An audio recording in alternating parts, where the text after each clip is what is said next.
दोस्तों नमस्कार। ये है मार्गदर्शन फॉर सिविल सर्विसेज। मैं अनुराग चौधरी। दोस्तों आज की वीडियो में आप पढ़ेंगे तुलनात्मक राजनीति यानी कंपैरेटिव पॉलिटिक्स का महत्वपूर्ण टॉपिक राजनीतिक विकास अर्थात पॉलिटिकल डेवलपमेंट। इसके अंतर्गत आप पढ़ेंगे राजनीतिक विकास का अर्थ क्या है, इसकी परिभाषाएं, लक्षण तथा राजनीतिक विकास की प्रकृति। दोस्तों आप इसका PDF भी डाउनलोड कर सकते हैं, लिंक मैं डिस्क्रिप्शन बॉक्स में डाल दूंगा। तो आइए शुरू करते हैं आज का वीडियो। राजनीतिक विकास, अर्थ, परिभाषा, लक्षण और प्रकृति। दोस्तों जो राजनीतिक विकास है ये नया उपबंध है। राजनीतिक विकास की अवधारणा एक नवीन अवधारणा है जिसका विकास द्वितीय विश्व युद्ध के बाद हुआ है। यानी द्वितीय विश्व युद्ध के बाद राजनीतिक चिंतन के क्षेत्र में विकसित अवधारणाओं में से एक राजनीतिक विकास भी है। इसका संबंध मूल रूप से नवोदित और विकासशील राष्ट्रों की संस्थागत प्रक्रियाओं, स्थिति, लक्ष्यों और गतिविधियों से संबंधित है। तो राजनीतिक विकास की अवधारणा का जो प्रारंभ हुआ है वो द्वितीय विश्व युद्ध के बाद राजनीतिक चिंतन के क्षेत्र में हुआ है और इसका मुख्य उद्देश्य जो है तृतीय विश्व के राष्ट्रों यानी द्वितीय विश्व के युद्ध के बाद एक नई श्रेणी राष्ट्रों की उत्पन्न हुई जो कि पूंजीवादी व्यवस्था और साम्यवादी व्यवस्था से अलग थे, जिन्हें कि तीसरी दुनिया के राष्ट्र कहा गया। और राजनीतिक विकास का संबंध मूल रूप से इन्हीं नए उत्पन्न हुए विकासशील राष्ट्रों की जो संस्थागत प्रक्रियाएं थी, उनकी स्थिति थी, उनकी नीतियां थी, लक्ष्य थे और उनकी गतिविधियां थी, इन सब से जुड़ा हुआ है। दोस्तों एक वाक्य में कहा जाए तो राजनीतिक विकास राजनीतिक परिवर्तन का ही दूसरा रूप है। राजनीतिक विकास जो है वो राजनीतिक परिवर्तन का दूसरा रूप है।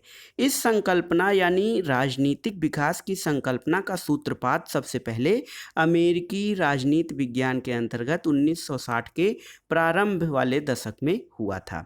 1960 के दशक में राजनीतिक विकास की संकल्पना का सूत्रपात हुआ था और इसका उद्देश्य तृतीय विश्व के विकासशील राष्ट्रों की राजनीतिक प्रक्रिया का विश्लेषण करना था ताकि तुलनात्मक राजनीति जो कि हमारा कंपैरेटिव पॉलिटिक्स था उसके अध्ययन को वैश्विक या विश्वजनीन आधार प्रदान किया जा सके।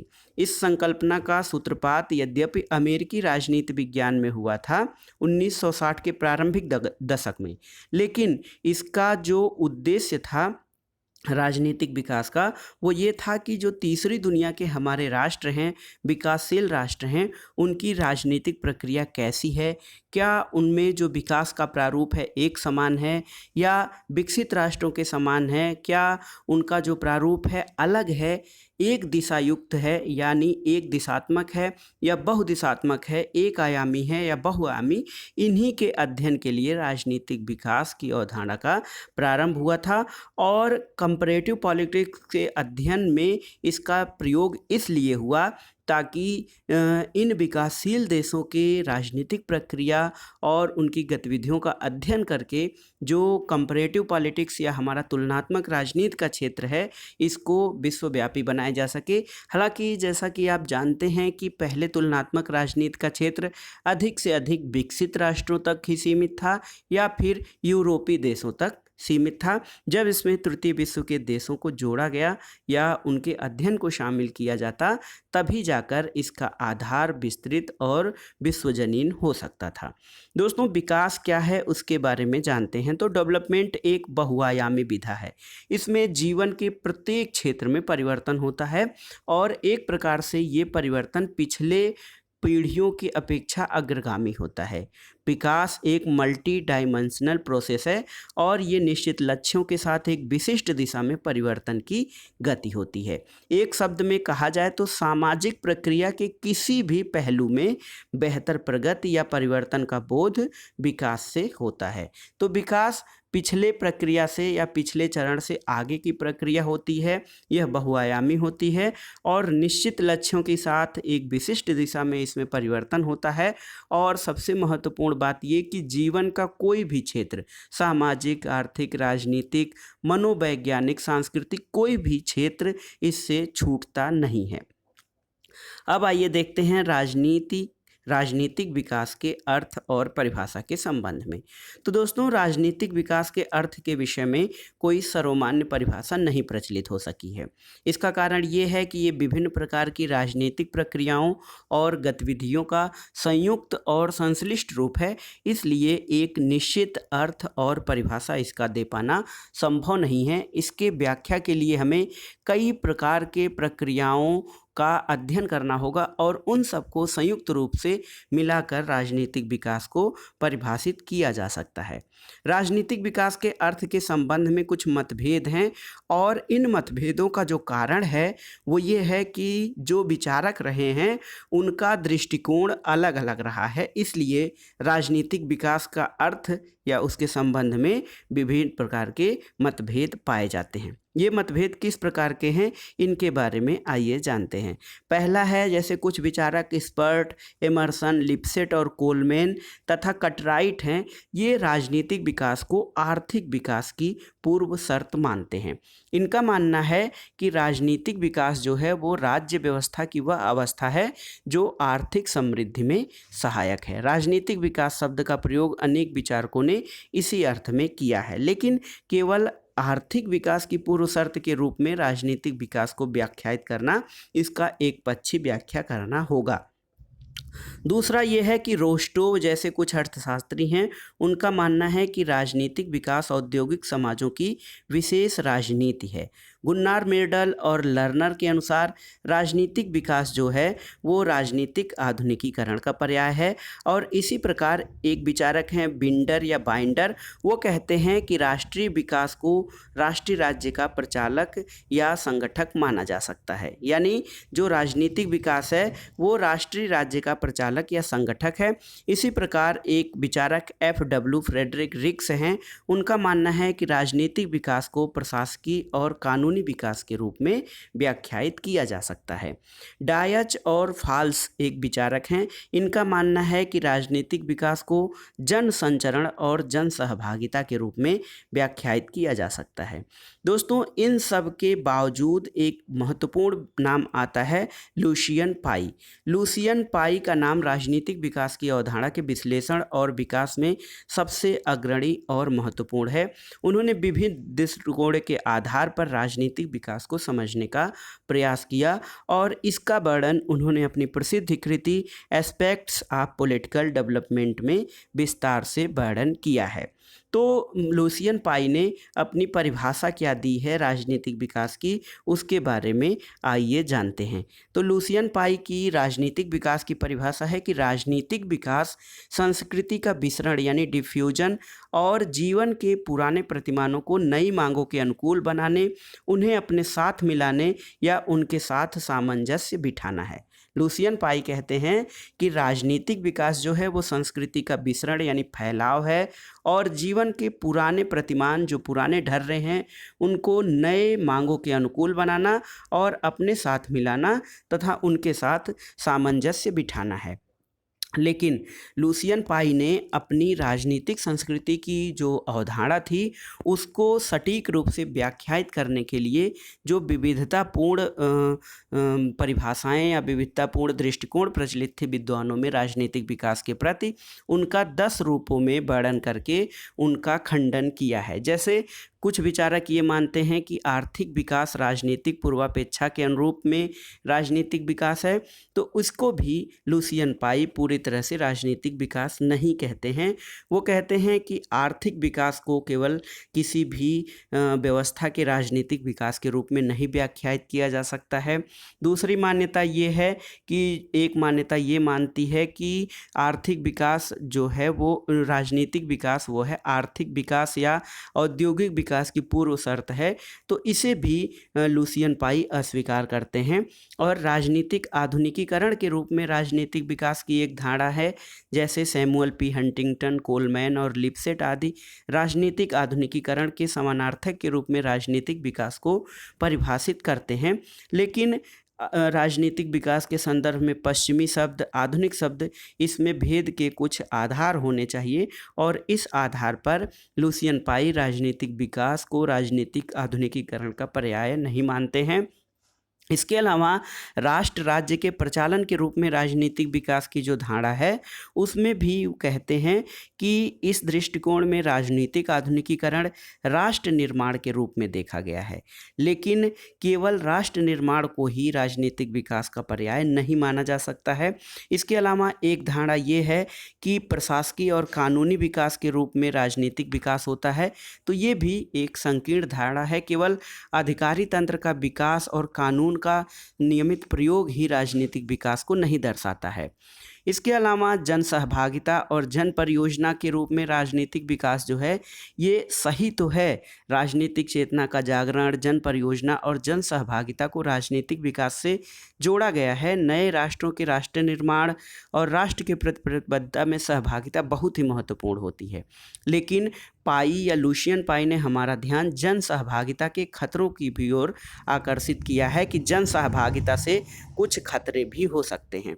इसके अलावा कुछ विचारकों का जो मानना है कि प्रजातंत्र के निर्माण के रूप में राजनीतिक विकास हो सकता है, तो राजनीतिक विकास का प्रयोग लोकतांत्रिक संस्थाओं और व्यवहार के विकास के रूप में किया गया है, लेकिन प्रजातंत्र या लोकतंत्र एक मूल्यपरक संप्रत्यय होता है, जबकि राजनीतिक विकास मूल्यों से स्वतंत्र होता है।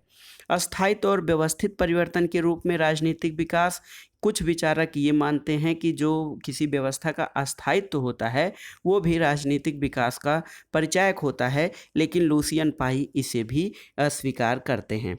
इसके अलावा सामाजिक परिवर्तन की बहुस्तरीय प्रक्रिया के रूप में राजनीतिक विकास, तो डोनाल्ड और लर्नर जैसे कुछ विचारक जो मानते हैं कि राजनीतिक विकास सामाजिक परिवर्तन की प्रक्रिया का ही एक घटक है जो अन्य प्रकार के विकास से संबंधित है। तो इसमें ये माना जा सकता है कि राजनीतिक विकास सभी प्रकार के विकास यानी आर्थिक, राजनीतिक और सामाजिक से परस्पर संबंधित हो जाता है।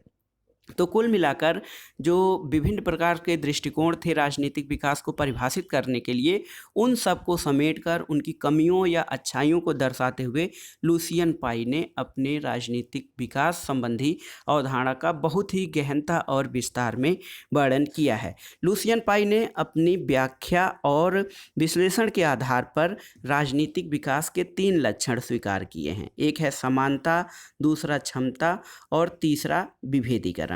समानता का अर्थ क्या है? तो समानता का अर्थ कहते हैं कि समानता राजनीतिक विकास का मूल होता है। इसमें शासक और शासित वर्ग में कोई अंतर या विषमता नहीं होती है।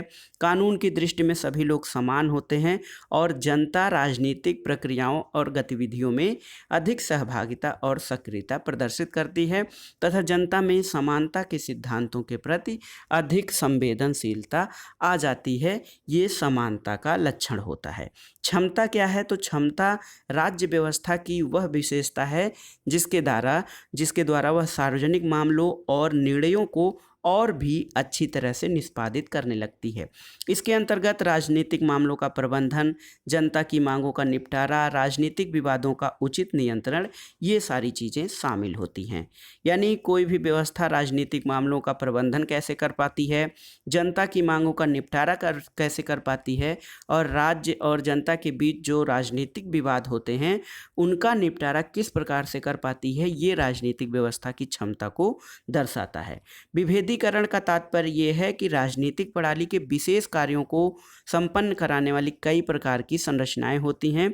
इसमें राजनीतिक संस्थाओं का संरचनात्मक विभेदीकरण बढ़ जाता है। यानी जब कोई व्यवस्था राजनीतिक विकास की प्रक्रिया से गुजरती है तो जो राजनीतिक संस्थाएं होती हैं उनका संरचनात्मक विभेदीकरण बढ़ जाता है और उनके कार्यों का विशेषीकरण बढ़ जाता है। जैसे कोई संस्था यदि संसद है तो उसका कार्य कानून का निर्माण करना है, तो ये एक संरचनात्मक विभेदीकरण होता है और उसका विशेष कार्य क्या है? कानूनों का निर्माण करना।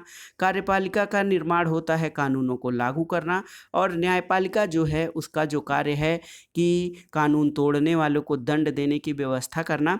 तो ये सारी चीज़ें संरचनात्मक विभेदीकरण यानी संस्थाओं का कार्य अलग अलग और उनके कार्यों की विशेषता, ये सब भी राजनीतिक विकास की लक्षण माने जाते हैं। इसके अलावा सहभागी संस्थाओं और संगठनों में एकीकरण और सामंजस्य बढ़ जाता है। लेकिन पाई का मानना है कि ये तीनों ही आयाम एक दूसरे के साथ आसानी से समायोजन नहीं करते हैं। कभी कभी इनमें एक दूसरे में गतिरोध और संघर्ष भी उत्पन्न होता है। जैसे यदि हम समानता की बात करने लगेंगे तो समानता और क्षमता एक दूसरे को चुनौती दे सकते हैं। इसके अलावा विभेदीकरण भी पूरी तरह से नहीं किया जा सकता है, क्योंकि कभी कभी ऐसी आवश्यकता बन जाती है कि जो संरचनाएं होती हैं या जो संस्थाएं होती हैं उन्हें अपने कार्यों के अतिरिक्त कुछ अन्य कार्यों को भी करना पड़ता है। तो ये कहते हैं कि समानता, क्षमता और विभेदीकरण जो हैं ये राजनीतिक विकास के 3 प्रमुख लक्षण हैं लुसियन पाई के अनुसार। इसके अलावा दोस्तों राजनीतिक विकास का जो अवधारणा है उसके दूसरे महत्वपूर्ण विद्वान आमंड और पावेल हैं। इनके अनुसार जो आमंड और पावेल ने राजनीतिक विकास की परिभाषा दी है, उनके अनुसार राजनीतिक विकास राजनीतिक संरचनाओं में बढ़ा हुआ विभिन्नीकरण और विशेषीकरण तथा राजनीतिक संस्कृति का बढ़ा हुआ लौकिकीकरण है। आमंड और पावेल की परिभाषा है कि राजनीतिक विकास वास्तव में राजनीतिक संरचनाओं में अभिवृद्धि, विभिन्नीकरण और विशेषीकरण तथा राजनीतिक संस्कृति का बढ़ा हुआ लौकिकीकरण है। तो ये परिभाषा काफ़ी हद तक जो समानता, क्षमता और विभेदीकरण का जो कॉन्सेप्ट है लुसियन पाई का, उसके काफ़ी नज़दीक है। इसमें ये कहते हैं आमंड और पावेल कि जिस संस्था को जो कार्य दिया जाए वही कार्य करे, इसके उनके कार्यों को में विशेषीकरण होगा और उनको अधिक स्वतंत्रता और स्वायत्तता प्राप्त होगी। इसके अलावा संस्कृति के लौकिकीकरण का आशय ये है कि परंपरागतता यानी रूढ़िवादिता से दूर होना और आधुनिकता की ओर बढ़ना या आगे की ओर बढ़ना, जिसमें किसी धर्म विशेष के प्रति लगाव को छोड़कर धर्मनिरपेक्षता की ओर बढ़ा जाए ताकि व्यक्तियों में समानता आए। आमंड और पावेल के इस मॉडल का उद्देश्य राजनीतिक व्यवस्था की क्षमता और दक्षता को बढ़ाना है ताकि वह कुशलता से अपने कार्यों का निष्पादन कर सके। अब आइए देखते हैं दोस्तों राजनीतिक विकास की प्रकृति। तो किसी भी व्यवस्था की उपयोगिता वहाँ पर होने वाले राजनीतिक विकास से निर्धारित होती है। कोई भी व्यवस्था, राजनीतिक व्यवस्था या सामाजिक व्यवस्था की उपयोगिता वहाँ पर किस प्रकार की राजनीतिक विकास हो रहा है उससे लिया जाता है। राजनीतिक विकास की प्रकृति यद्यपि गतिशील होती है, संकल्पनात्मक और विकासात्मक होती है और ये एक मार्गी और एक पक्षी न होकर बहुमार्गी और बहुप्रक्रिया होती है, बहुआयामी प्रक्रिया होती है और इसमें रचनाशीलता का भी गुण पाया जाता है। तो राजनीतिक विकास की जो प्रकृति होती है ये गत्यात्मक, संकल्पनात्मक और विकासात्मक है। यह एक पक्षी न होकर एक मार्गी और एक पक्षी न होकर बहुमार्गी तथा बहुपक्षी होती है और इसमें रचनाशीलता का गुण भी पाया जाता है। इसके अलावा एक महत्वपूर्ण विचारक हैं पिंकल और गेबल। इनके अनुसार राजनीतिक विकास अर्धविकसित देशों यानी अल्प विकसित देशों में एक ही साथ सामाजिक और आर्थिक परिवर्तनों का कारण भी है और परिणाम भी होता है। इसके अलावा दोस्तों राजनीतिक विकास की प्रकृति को एक ऐसी प्रक्रिया के रूप में व्याख्यायित किया जा सकता है जिसके द्वारा राज्य व्यवस्था अपने लक्ष्यों की पूर्ति करने की क्षमता बढ़ाती है और नए नए संगठन बना लेती है। साथ ही जनता की राजनीतिक व्यवस्था में सहभागिता बढ़ती है, सामाजिक संस्थाओं की अनुक्रिया या क्रियाओं तथा राजनीतिक विकास की प्रकृति पर प्रभाव पड़ता है।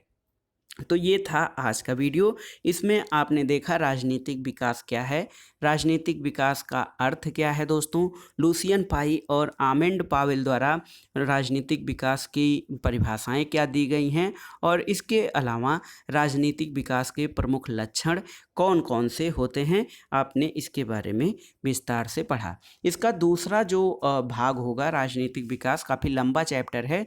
इसके दूसरे भाग में हम पढ़ेंगे राजनीतिक विकास के चरण या राजनीतिक विकास की प्रक्रिया, किस तरीके से राजनीतिक विकास के चरण होते हैं, कैसे राजनीतिक विकास की प्रक्रिया संचालित होती है। इसके अलावा राजनीतिक विकास की समस्या और राजनीतिक विकास के कारक कौन कौन से होते हैं, इसको हम इसके दूसरे पार्ट में पढ़ेंगे। वीडियो आपको कैसा लगा हमें कमेंट बॉक्स में ज़रूर बताइएगा। वीडियो को लाइक करें, शेयर करें और इस चैनल मार्गदर्शन फॉर सिविल सर्विसेज को सब्सक्राइब करें। इसके अलावा दोस्तों राजनीतिक विकास की अवधारणा के प्रमुख विचारक और उनकी कृतियों के संबंध में थोड़ा सा जानकारी देना चाहूँगा, जो कि प्रारंभिक परीक्षा जैसे यूजीसी नेट और जो राज्य सेवाओं की परीक्षाएं हैं, इसके अलावा जो हम टीचिंग परीक्षाएं हैं, टीजीटी, पीजीटी, अधीनस्थ सेवा चयन आयोग का जो स्नातक प्रशिक्षित स्नातक परीक्षा और पोस्ट ग्रेजुएट स्नातक परीक्षा है, ये सब इनके लिए टीचिंग एग्जाम्स के लिए बहुत ही महत्वपूर्ण हैं।